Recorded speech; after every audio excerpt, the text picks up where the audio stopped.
ጽናታችንን አውቀናል ማለት ነው። በምን መዘን እንዳለብን በምንድነው የተባለው እያንዳንዱን ዘርዝሮ አይቻልም። ነገር ግን በመማር ነው። ስለ ጽናት ብዙ አንስተውልናል። ምንድነው እንዳንጸናስ ከሚያደርጉን ነገሮች? አንድ ክርስቲያን ዓላማውን መንግስተ ሰማያት አድርጎ ይጀምራል። እንደው ብዙ ጊዜ ጀማሪዎች ምንድነው የሚባለው? እንደ ፍጹማን ነው አይደል የሚጀምሩት? አጀማመራችን እንዴት ነው? አንዳንዴ እንደው ቤተክርስቲያን ራሱ ስንመጣ ስንጀምር ከግቢው ጀምሮ ጫማችንን አውልቀን ቢሆን ደስ ባለን አይደል? ፈራ እግዚአብሔርም እንደዛው ተንቀጥቅጠን ነው የጸሎት ህይወታችን ብንችል እስከ ምሽቱ 12 ሰዓት ድረስ ብንቆይ ደስ ይለናል። እንደውም ቤት እናቶቻችን አባቶቻችን ተው ሲሉን አስታውሳለሁ። እንዴት ተዋዋለሁ ለምን ተው ትሉናላችሁ ብለን እንኳን እንከራከራለን። አጀማመራችን እንደዚህ ነው። ታዲያ ለምንድን ነው ምናልባት በጀመርንበት መጽናት የሚከብድ ነገር ምንድነው? ምን አይነት ፈተናዎች ናቸው ጅማሬያችንን የሚያሰናክሉት? ቅዱሳን አባቶቻችንን በታሪክ ተጽፈው የምናገኛቸው በሐዲሳቱ በብሉያቱ ያሉት ብዙ አባቶቻችን ተጋድሎን ፈጽመው ለሰማያዊ ክብር የበቁ አባቶቻችን አሉ። በዚህ ዘመን ግን ለኛ ምሳሌ የሚሆኑ ሰዎች ስላሌሉ ነው ወይስ ስላልተጻፉ ነው? ለምንድነው ምናያቸው እንደ ምሳሌ የሚሆኑ ሰዎች የሉም የሚል ጥያቄ ነው ያነሳው። እሺ ወንድማችን እንዳንጸና የሚያደርጉ ነገሮች ምንድናቸው የሚል ጥያቄ ጠይቆናል። አንዱና የመጀመሪያው ብዙ ጊዜ በመንፈሳዊ ሕይወታችን እንዳንጸና የሚያደርጉን ሰዎችን መመልከት።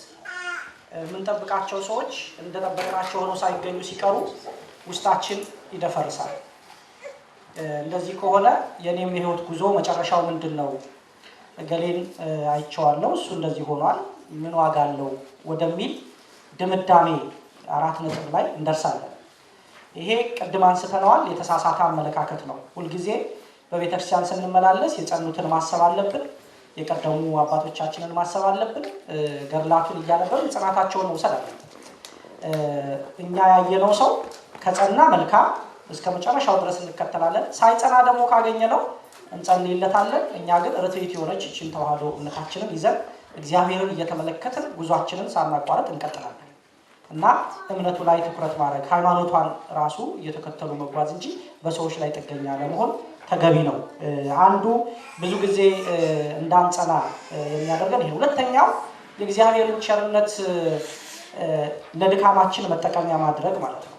አንዳንድ ጊዜ እግዚአብሔር በህይወታችን ውስጥ ቸርነቱ ሰፊ ነው።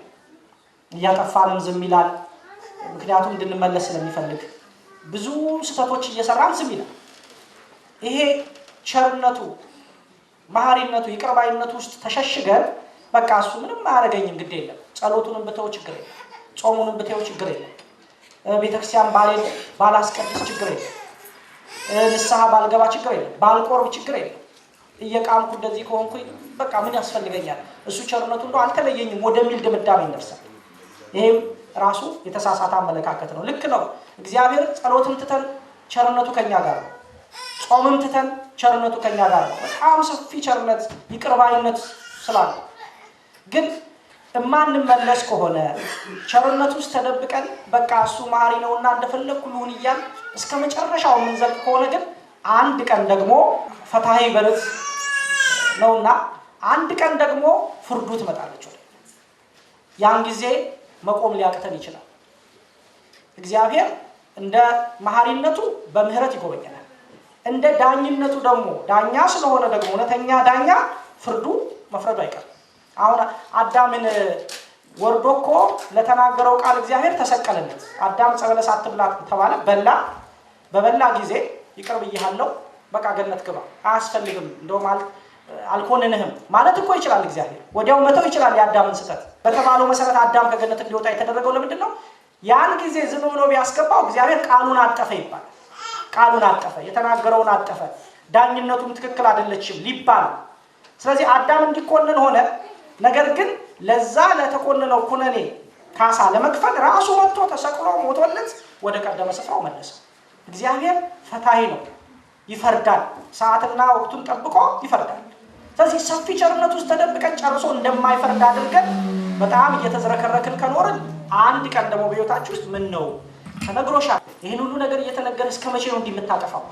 እስከ መቼ ነው እንዲምትሆነው ተብሎ በህይወታችን ውስጥ የማናስበው ወጥመድ ይዘረጋል፣ ይመጣብናል። ተንኮታክተን መውደቅ ይመጣል።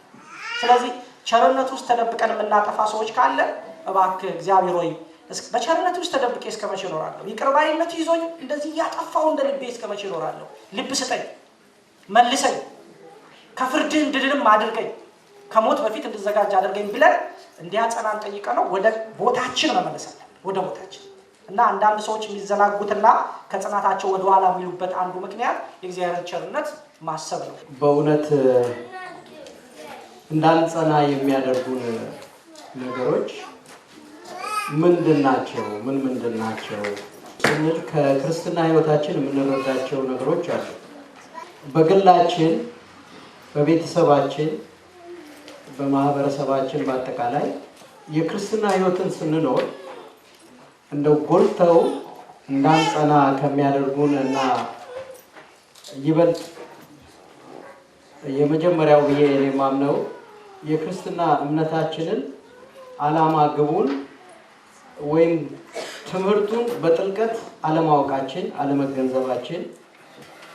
ስለዚህ ማንኛውም እንግዳ የሆነ ትምህርት እውቀት ሲመጣ ቶሎ ብሎ እምነትን እስከ ማጣት የጀመሩትን ህይወት ክርስትና ህይወት እስከ ማቋረጥ መድረስ አለ ማለት ነው።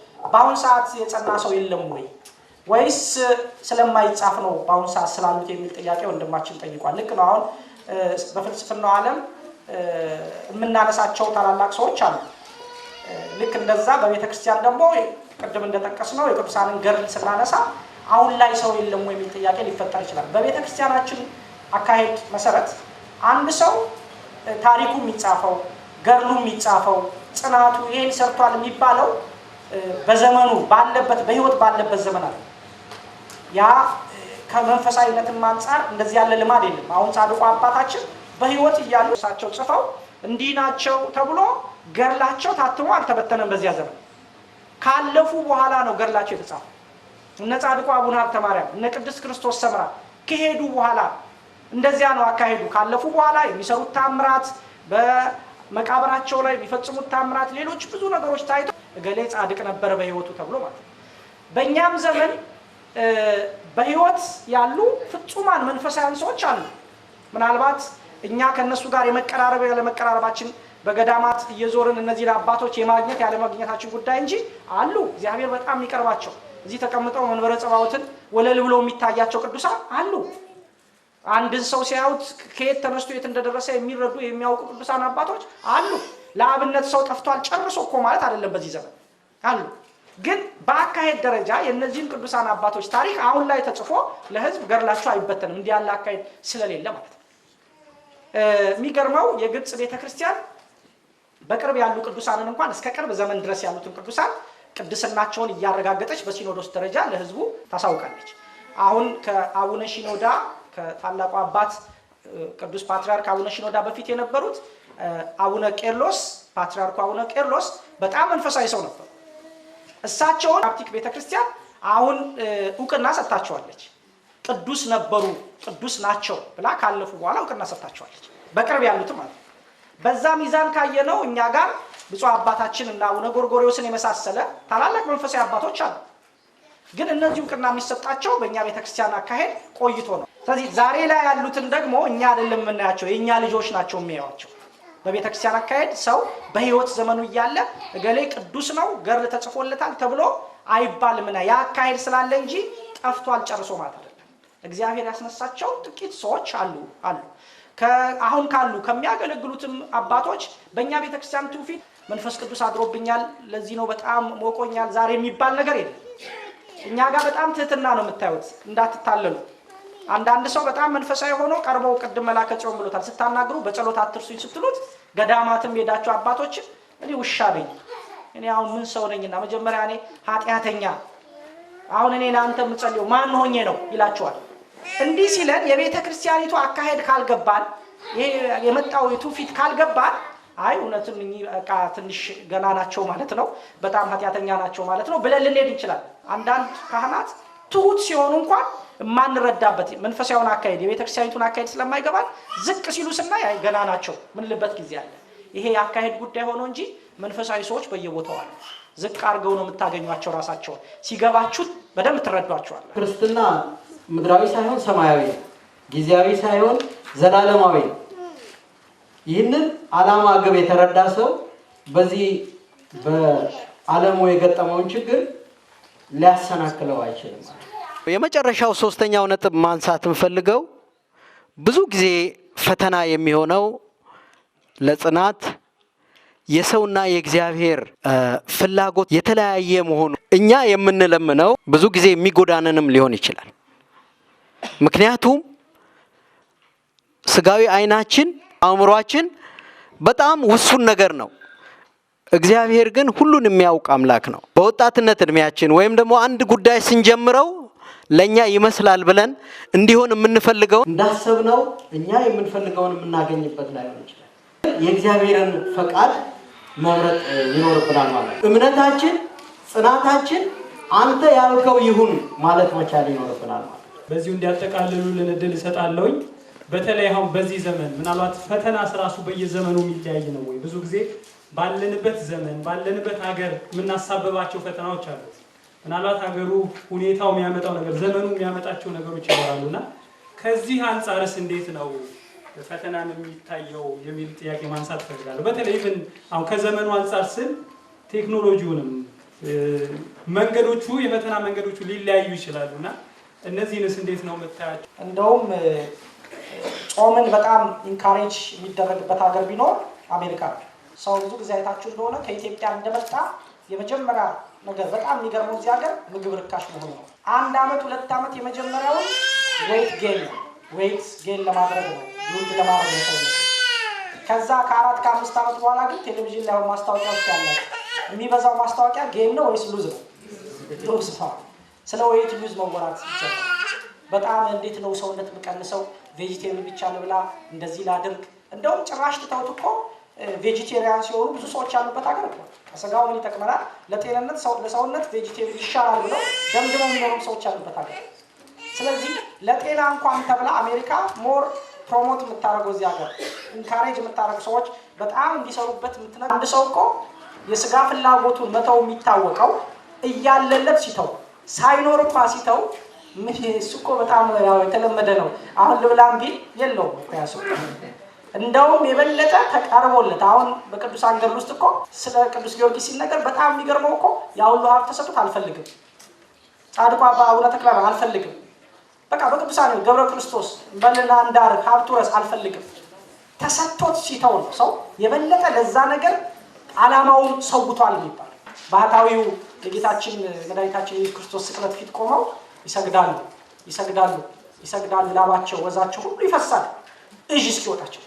ከዛ መጨረሻ ላይ ጌታ ሆይ አሉ፣ ይኸው ለአንተ መሆኑን ተመልከት፣ ለአንተ ስም ይኸው የሆንኩት ሲሉ ጌታችን እንደተሰቀለ ሆኖ ተገለጠላቸው። እዛ ደሙ እየፈሰሰ ቀራንዮ ላይ እንደተሰቀለ ሆኖ ከዛ ይኸውልህ እኔም ለአንተ የሆንኩትን ተመልከት አላቸው። አሁን በእውነት ለእኛ ሲል መድኃኔዓለም ቀራንዮ ውሏል እያል እኛ በዚህ በትንሹ እኮ መፈተን የለብንም። ደሙን አፍሷል። አምላክ ሲሆን ከዙፋኑ ወርዶ መላእክት እየገረማቸው ደቀ መዛሙርቱ እየገረማቸው እንዲያ ሲገረፍ ውሎ ተሰቅሎ ተቸንክሮ ብለን ስለሱ ሕማም እየተናገረ ስለ እመቤታችን ስለ ቅድስት ድንግል ማርያም ስደት እየተናገረ ስለ ቅዱሳን መከራ እየተናገረ እኛ በምስማር ተቸንከሩ ሰማዕትነት ተቀበሉ አልተባለን። እሱማ ቢባል ወዴት ልንሄድ? ያ ከባድ መከራ ቢመጣማ ህይወታችንን እንሰጣለን ነው። ጾም ላይ ግን ልንበረታ ይገባል። ስለዚህ በተቻለን አገሩን አሳበን ወደ አዲሱ ቴክኖሎጂ ከመጣህ ምናለ እዚች ጋር ደግሞ አንዳንድ ነገሮች አሉ፣ ጎብኘት አድርግ፣ እዚህ ግባ የሚሉ ሰውን በጣም የሚያሳስቱ ማስታወቂያዎች ይመጣሉ። ከዝሙት ጋር የተያያዙ ማስታወቂያዎች፣ ፊልሞች፣ ሌሎችም አደገኛ የሆኑ ለክርስቲያን አደጋ ውስጥ ሊጥሉት የሚችሉ ነገሮች ውስጥ ኢንተርኔት ውስጥ ታገኛላችሁ። ስለዚህ የመጀመሪያው ነገር ሊሚት ሊኖረን ይገባል። መጠነን መሆን አለበት የምንገባው። ቴክኖሎጂውን ለማየት ስንገባ ራሱ ለምንድን ነው የገባው? ኢሜል ቼክ ለማድረግ ነው ወይስ አንድ ዌብሳይት ላይ የተጻፈ ነገር ለማንበብ ነው ወይስ ፌስቡክ አካውንታችን ውስጥ ገብተን መንፈሳዊ መልእክቶች የተላለፉ ካሉ እነሱን አይተን የምንለጥፈውን ለጥፈን ለማውጣት ነው? ወዴት ነው የምንገባው? ዝም ብሎ ከተማ ውስጥ ገብቶ አንድ ከተማ ውስጥ አሁን አንድ ሰው ዲሲ ሲመጣ ጂፒኤሱ ላይ ሞልቶ እኮ ነው አድራሻው እዚህ ነው እዚህ ቤት ነው የሚሄደው እዚህ እንጂ በቃ ዲሲ ገብቻለሁ ብሎ ዝም ብሎ ዲሲ ዞር ይውላል ከተማው። ልክ እንደዛው ኢንተርኔት ላይ ለመግባት አለ አንዳንዴ የሚባል ነገር አለ። ኢንተርኔት መግቢያ እንጂ መውጫ ኤግዚት የለውም ይባላል። አንዳንድ ሰዎች ለ1 ሰዓት ይገቡና 6 ሰዓት ስታክ ያደርጋል። ምክንያቱም መውጣት እንዴት እንደሚችሉ ስለማያውቁ ሊሚት መስጠት፣ ለምን እንደምንገባ ማወቅ፣ ከዛ መውጣት። ሌላው ከገባን በኋላ የሚመጡ ማስታወቂያዎች ላይ ጨካኝ መሆን። የማይሆኑ ማስታወቂያዎች ሲመጡ ይሄ ከእግዚአብሔር የሚያጣላኝ ነው አልፈልግም። ይሄ ሰው ላያችሁ ይችላል። ባዶ ቤት ውስጥ ሆናችሁ ሊሆን ይችላል ኢንተርኔቱን ቼክ እያደረጋችሁ ያላችሁ፣ ግን ማን ይመለከተናል? እስኪ ንገሩ። ሰውየው የአንድ አትክልተኛው ሚስት ጠራት እና አትክልተኛው ዞር ብሎለታል። ሊደፍራት አስቦ ነው። ጠራና ቤት ውስጥ ከገባች በኋላ በሩን በሙሉ ዝጊው አላት። እሺ ብላ በሩን መዝጋት ጀመረች። መስኮቶቹን በሙሉ ዝጊ አላት። መስኮቶቹን በሙሉ ዘጋች። ከዛ አካሄዱ አስፈርቷታል። ልክ ስጨርስ በሮቹን በሙሉ ዘጋሽ አላት። አዎ ዘግቻለሁ። መስኮቶቹን በሙሉ ዘጋሽ አላት። አዎ ዘግቻለሁ። የቀረ መስኮት የለም አላት። በር የቀረ የለም አላት። አንድ የቀረ መስኮት አለ አለችው። የትኛው ነው? በሁሉም ተሰው የትኛው ነው የቀረው አለች። በእኛና በእግዚአብሔር መካከል ያለው እሱን ልዘጋው ስለማልችል ክፍት ነው አለችው። ያንን ነው ማሰብ። ኢንተርኔት ላይ ሰው አያችሁ፣ ግን ማን ይመለከተናል? ፈሪያ ብዙ ጊዜ አሁን ስለ ዓላማ ስነጋገር አንድ ትልቁ ልታሰሙበት የሚገባው ኔትወርካችን እንዳይደበዝዝ እንጠንቀቅ። ትልቁ አንድ ክርስቲያን ጽኑ የሚያደርገው ኔትወርኩ በእኛና በእግዚአብሔር መካከል ያለው ኔትወርክ ሲስተካከል ሁሉ ነገር ይስተካከል። ኔትወርክ ከእግዚአብሔር ጋር ያለን ግንኙነት ከተቋረጠ ግን እያገለገልንም ጨልመናል። አሁን ይሄ ስልክ ምን ይዘው ስልክ እኮ ኔትወርክ ሲኖረው ነው ጥሩ የሚሆነው፣ ግን ኔትወርክ ከሌለው የለም ማለት። ሁልጊዜ ማሰብ ያለባችሁ እኔና እግዚአብሔር መካከል ያለው ግንኙነት እንዴት ነው? እንጸልያለሁ፣ አነጋግረዋለሁ፣ እፈረዋለሁ፣ አስበዋለሁ። ሐወት ከኒ ሌሊት ፈተንኮ ለልቤ አመከርከን ነው የተረክባ አመፃ በላይ ላይ ነበር። አቤቱ በሌሊት ፈተንከኝ፣ መረመርከኝ፣ ነገር ግን አመፅ እንደሌለ በልቦና ያወቅ። እግዚአብሔር በሌሊት በሚባል ሰዓትም መጥፎ ሰዓትም ቢሆን ማንም በሌለበት ሲፈትነን ታማኝ ሆኖ መገኘት ሰው ጋር ብቻ ሰው። ስለዚህ ኢንተርኔት ላይ እንዲህ አይነት ማስታወቂያዎች ሲገጥሟቸው አይ እኔ አሁን ሰው የለም አጠገቤ ግን ማን አለ እንበላቸው። አለበለዚያ አዲክትድ መሆን ይመጣል። ስህተት አንድ ቀን ነው፣ ከዛ በኋላ ሁለተኛ ቀን። ብዙ ጊዜ አሁን በዚህ ዘመን ወጣቶች ከንስሐ አባታቸው ጋር ሲገናኙ አንድ የሚያቀርቡት ትልቅ ፈተና እሱ ነው። እኔ ብዙ ጊዜ ፊልም አያለሁኝ፣ በቃ ሁለተኛ እንዳታይ ደግሞ የሚቀጥለው ይሄዳል፣ አሁንም ሁለተኛ እንዳታይ፣ አሁንም ይሄዳል፣ ሁለተኛ እንዳታይ፣ የሚደጋገም ፈተና የሚሆንባቸው። ስለዚህ ለክርስቶስ ስንል፣ ለክርስትናችን ስንል፣ ለቤተ ክርስቲያን ስንል ቁርጥ አድርገን የሚፈትነን ጠላት ዲያብሎስ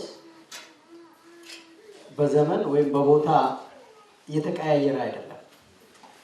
አገር ቤት በዛፍ በወንዝ በቃልቻ በመሳሰለው ወገኖቻችንን የሚያሳስተው እዚህ ደግሞ በሰለጠኑትም ስልጣኔውንም በያዙትም በቴክኖሎጂው የሚያሳስተው ጠላት አንድ ነው። ስለዚህ በጽናት ሃይማኖትን ምግባርን መፈጸም እንዳለብን ነው። ምክንያቱም ግቡ አንድ ነውና ተልእኮ አንድ ነውና ነው። የቴክኖሎጂውን ጉዳይ አስመልክቶ ሰው ራሱን ካልገዛ በየትኛውም ስፍራ ቢሆን በየትኛውም ቦታ ቢሆን በቴክኖሎጂውም ቢሆን እንደው ቴክኖሎጂ የረቀቀውን ያህል የኃጢአትም የበደልም ርቀቱ መሰልጠኑ የዛ ነው ያህል ከፍ ያለ ነው።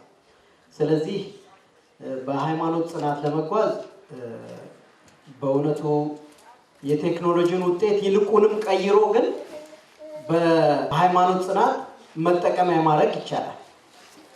ላልደረሱት ማድረስ ይቻላል።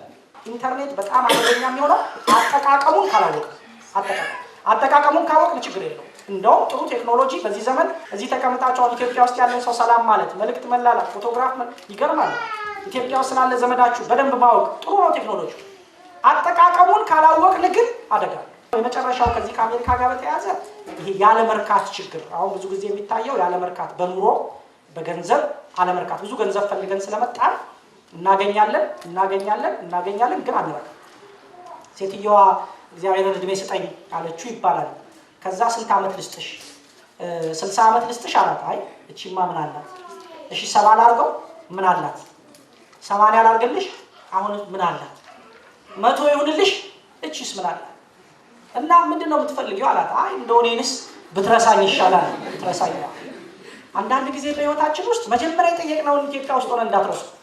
ሻማ ስሳ ቪዛ ነው አይደል? የመጀመሪያ ጥያቄ ቪዛ ብለን የመጣ ነው። አሜሪካ ብቻ አስገባኝ ትንሽ ነገር መጣ።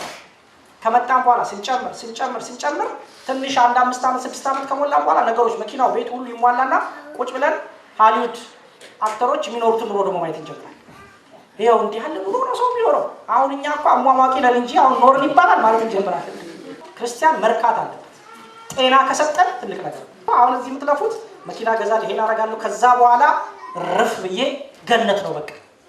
የምናርፈው ግን ማን ሲኖር ነው? ከኛ ጋር ሁልጊዜ በህይወታችሁ ውስጥ በጣም እየሰራችሁ መሆን ይታወቃል። ስትሰሩ ግን የምትፈልጉት ነጥብ የምትደርሱት ከሱ ጋር ሲሆን መንፈሳዊ መሆናችሁ እንዳትረሱ፣ እሑድ ማስቀደሳችሁ እንዳትረሱ፣ እግዚአብሔርን መለመናችሁ እድሜ ስጠኝ ልጆቼ የማሳድግበት ህይወቴን አስተካክለ እስከ መጨረሻው አጽናኝ ካሰብኩበት አድርሰኝ ብላችሁ አጥብቃችሁ ለምኑ። ይሄ ካልሆነ ግን ለፍተን መና መቅረት ስላለ ማለት ነው። እንግዲህ የአሜሪካኑን ኑሮ እግዚአብሔር የተባረከ አድርጎ ሰርተን በሰላም ለመግባት ያብቃል። የመጨረሻ ዙር ነው። እድሉን ለእናንተ መልሼ እሰጣለሁ። አንድ ወንድሜ እጁን አውጥቷል። ለእሱ እድል እሰጠዋለሁ።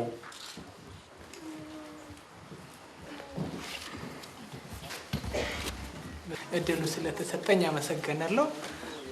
እንግዲህ እኔ ትንሽ መስማት የተሳነኝ ነኝ። ትንሽ የማያስተላልፍም ፈለገው ስለ መስማት የተሳናቸው ብቻ ሲሆን አጠቃላይ ስለ አካል ጉዳተኞች ነው እና ምንድነው እንደምናውቀው አካል ጉዳተኞችም ሌሎች መስማት የተሳናቸው በቤተ ክርስቲያናችን ያለው አገልግሎት ላይ ተጠቃሚ አልነበሩም ለብዙ ጊዜ ማለት ነው።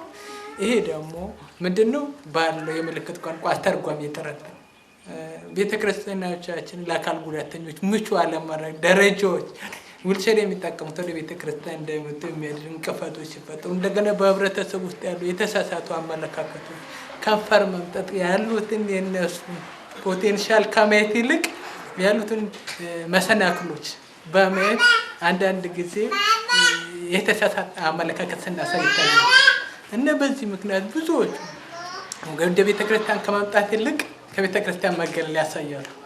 እዚህ ሀገር ብቻ ሳይሆን በአብዛኛው በኢትዮጵያ የሚታየው ብዙ ጊዜ ወደ ቤተ ክርስቲያን አካል ጉዳተኞች በሚመጡበት ሰዓት ምንድነው የምናደርገው? ምጽዋት ነው የምናስበው። ቶሎ ብለን እጆቻችን ወደ ኪሳችን የምንከተው ማለት ነው። ስለዚህ ያላቸው ቤተ ክርስቲያን ሲመጡ እነሱ ምንድነው በቃ እንደሌላኛው ህብረተሰብ እንደመመን እግዚአብሔር ለማምለክ እግዚአብሔር ለማመስገን ነው የሚመጡት እና የተሳሳቱ አመለካከቶቻችን እየተቀራረበ ከፋል ጉዳተኞች ጋር እርስ በርስ ብንማማር። ሁለተኛ ምልክት ቋንቋ ደግሞ ለሁሉም ሰው የሚሆን ቋንቋ ነው። የግድ መስማት የተሳናቸው ብቻ የሚጠቀሙበት ቋንቋ አይደለም። ብዙ ጥቅሞች ያለው ቋንቋ ነው እና ህብረተሰቡ ምልክት ቋንቋን ተምሮ ሁሉንም ከመስማት የተሳናቸው ከተቀራረቡ ይሰራ። ምክንያቱም መስማት የተሳናቸው የግድ ከመስማት የተሳናቸው ብቻ የሚመጡ ልጆች አይደሉም። በሰው ሰራሽ ወይም ደግሞ በተፈጥሮ የሚከሰት ነገር ነው። ከሚሰማው ህብረተሰብ ክፍል የሚፈጠሩ የህብረተሰብ ክፍል ናቸው። በዚህ ጊዜ ሃይማኖትን ለማዋረስ እንቅፋት ሲሆን ይታያል። እንዴት ነው ቤተሰብ ልጁን ሃይማኖትን የሚያዋረሰው? እንዴት ነው የሚያስተምረው? የቤተ ክርስቲያንን ሰራት እንዴት ነው ሊያስተምረው የሚችለው? ያደጋቸው የሚሆን። ስለዚህ አስቀድመን ምንድነው ማድረግ ያለብን? ለመማር ፍላጎት ማሳየት፣ ግንዛቤያችንን ለማረም ፈቃደኝነት ማሳየት አለብን እና አንዳንድ ከማህበረ ቅዱሳን ጋር የጀመረው እንቅስቃሴ አለ። ስለዚህ ምናልባት ምልክት ቋንቋን መማር ብትፈልጉ ካላችሁ በዚህ አጋጣሚ ጥሪያችንን እያስተላለፍን በጋራ አብረን እንድንሰራ ጥሪ እናስተላልፋለን። አመሰግናለሁ። መስማት የተሳናቸው የአካል ጉዳተኞች በእውነቱ በሚያስቀና በሚያስደንቅ መልኩ መሰባሰብ ጀምሮ አገልግሎት እየሰጡ ነው። እነሱ መጀመር ብቻ ሳይሆን በሃይማኖታቸው እንዲጸኑ ነው። የኢትዮጵያ ኦርቶዶክስ ተዋሕዶ ቤተክርስቲያን ልጆች ናቸው። እግዚአብሔር በእውነቱ በእነሱ ደግሞ እጥፍ ድርብ ጸጋ ሰጥቶ ነው እኛን የሚያስተምረን፣ እኛን የሚመክረን። የእነሱ ጽናትም ለእኛ ትምህርት ይሆነናል። አንድ በጣም በአእምሮዬ ላይ የሚያስጨንቀኝ ነገር አለና ያንን በአእምሮዬ የሚያስጨንቀኝን ነገር በተናፍሰው ወይም ከአባቶች ምክሩን አገኛለሁ በሚል ነው ጥያቄ ነው የወደድኩት። እንዴት ነው ለልጆቻችን እንዴት እምነትን እናወርሳለን? በምን አይነት መንገድ ልጆቻችንን እንዴት እንደምንመራቸው እና ከአባቶቻችን የተቀበልነውን እንዲሁም አርያ ለማስተላለፍ በዚህ በአሜሪካን ሀገር አንድ በመንፈስ የሚያስጨንቀኝ ነገር ምንድን ነው ያላገቡ ሰዎችንም እንዲሁም ያገቡትንም ጭምር እንዲሁ እንደ ህፃናቶቻችን እንደ አባቶቻችን ምን ምክር እንደሚያስፈልጋቸው እና ምክር ብዙ ጊዜ አሁን በዚህ አሜሪካ ላይ አባቶች ወንድሞች እህቶች ተለያይተው ይታያል። ይሄ እንግዲህ ያለው ከፈተና አንጻር ነው እና ይህን ፈተና አንጻር እንዴት ማለት እንደምንችልና ያሉት የተጋቡትንም ያላገቡትንም የደረሰባቸው ፈተና የገጠማቸው ሰዎች በምን አይነት ነገር ማስተላለፍ እንደምንችል እና ይህን ምክር አገልግሎት እንዲሁ ጥያቄና መልስ የራሱ መርሃ ግብር ኖሮትና እንዴት መመለስ እንደሚችልና እንደምንረዳ ለመጠየቅ ነው። እግዚአብሔር ይስጥልኝ። እነዚህ ጥያቄዎችን ይመልሱልና አባቶቻችን በዛው እንዲያጠቃልሉልን እሰጣለሁ። በመጨረሻ ወታችን ያነሳችውን የልጆችን ጉዳይ ማለት ነው። ብዙ ጊዜ እኛስ አባቶቻችን ከዘራ እየያዝንም ወደ ቤተ ክርስቲያን እናቶቻችን አያቶቻችን እየያዙ በግድ በሰንበት ትምህርት ቤትም በመሳሰለው ትንሽ እርሾ ስላለን ነው እዚህ ሀገርም ስንመጣ እንደው ይችን ያክል ወደ ቤተ ክርስቲያን የቀረብ ነው።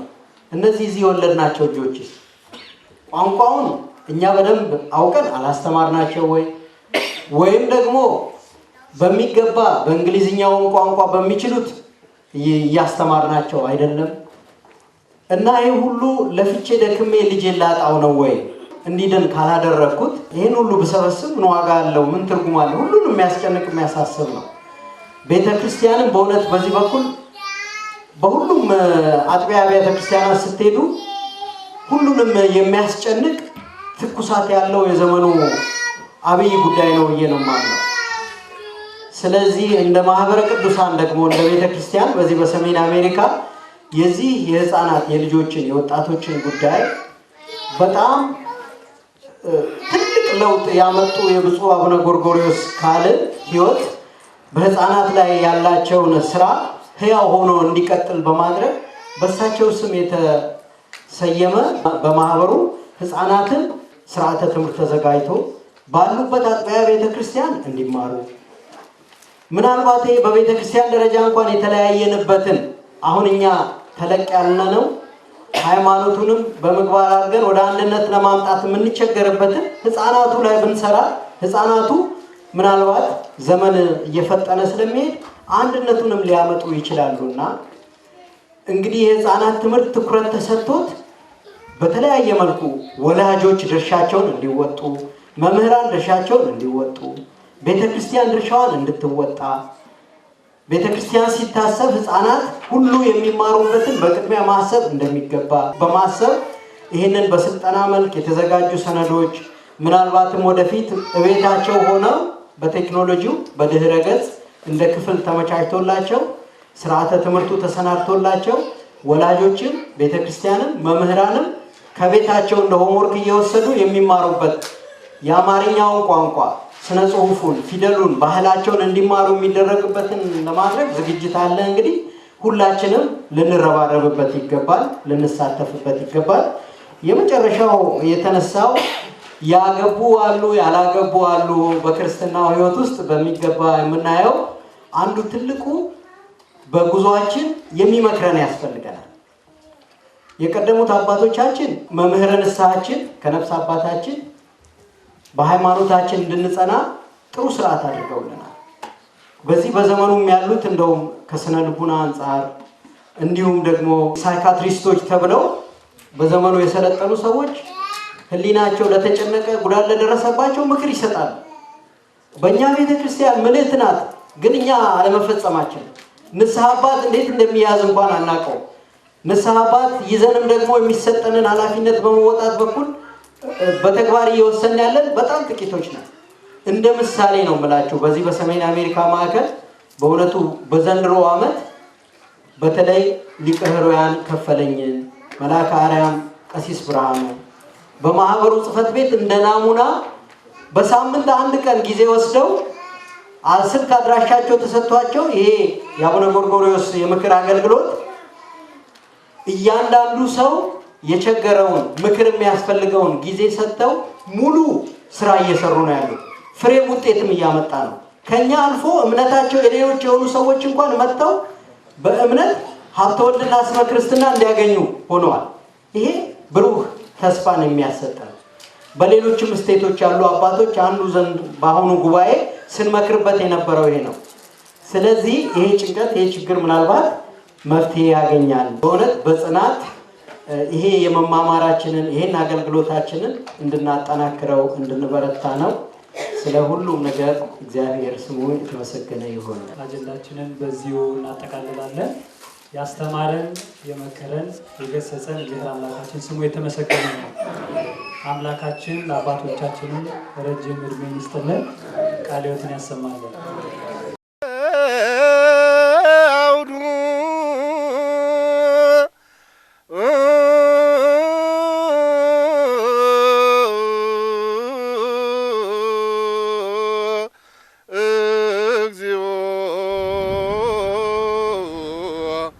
አምላከ